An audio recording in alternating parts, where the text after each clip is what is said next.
Welcome to Authentic Influence with host Anthony Chansamuth, the show where we get real and share the stories and struggles, strategies and tactics of successful influencers and entrepreneurs so that you too can take action to create the life and business that you choose. And now over to Anthony.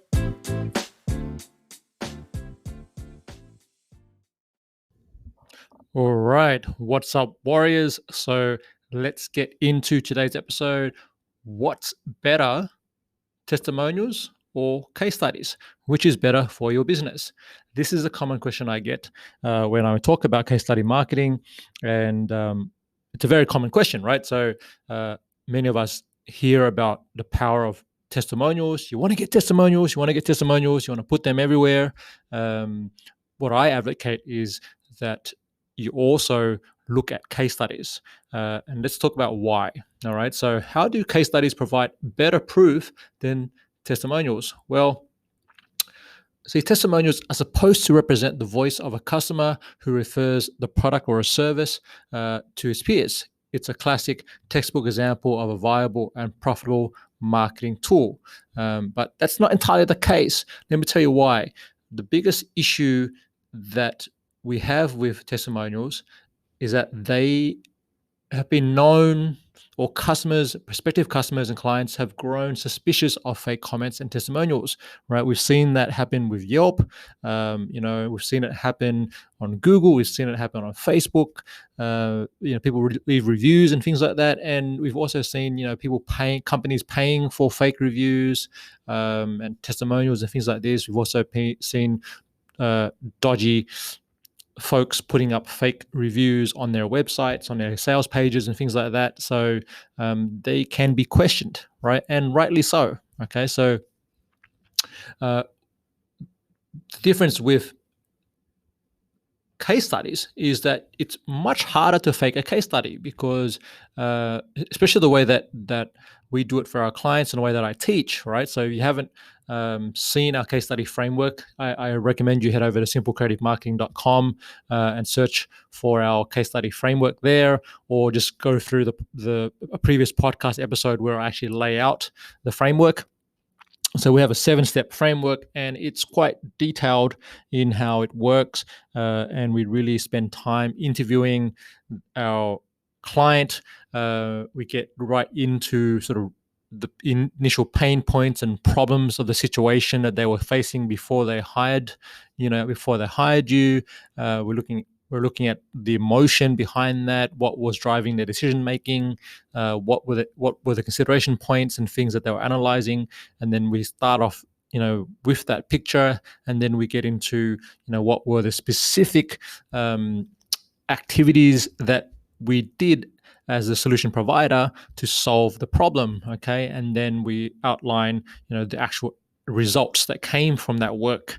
All right, so as you can already imagine, a case study is much more in-depth, much more involved to produce than simply a couple of sentences on a page that you would get from a testimonial. Now, here's the thing. I'm not saying don't use testimonials at all. I actually advocate using both together. So in our case study framework, there's one part of the framework, which is towards the end, which is praise, which is where we actually ask our client or our customer to share, in their own words, how they would speak about their experience with our company to a mate, at the pub or out somewhere to a friend, and they just, what would they say about the experience and what they got out of it.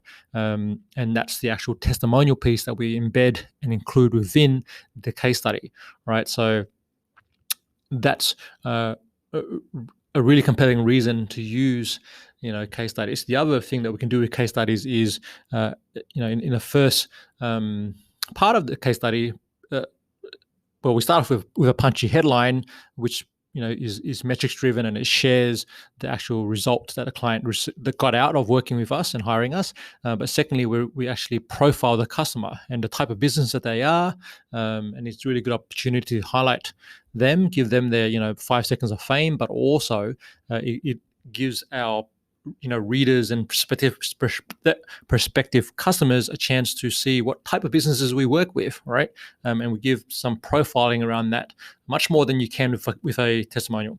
So anyway, that's the reason why testimonials are or I say that case studies are much more powerful than testimonials. I've actually got a blog post about this with some data and things like that on there, as well as our free case study template. So just head over to simplecreativemarketing.com, check out the blog, and you'll get it there. And I will link to it in the show notes as well. But thanks for joining in today, and come back tomorrow for another episode of Authentic Influence.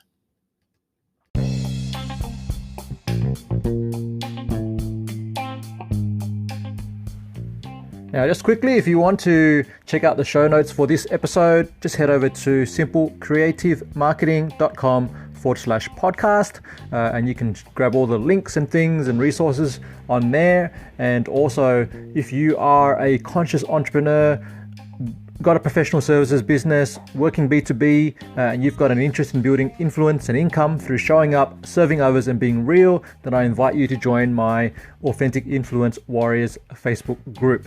If you want to do that, just head over to simplecreativemarketing.com/community.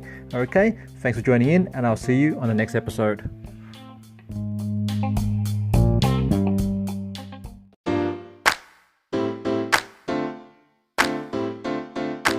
Thanks for listening to the Authentic Influence podcast at AuthenticInfluence.co.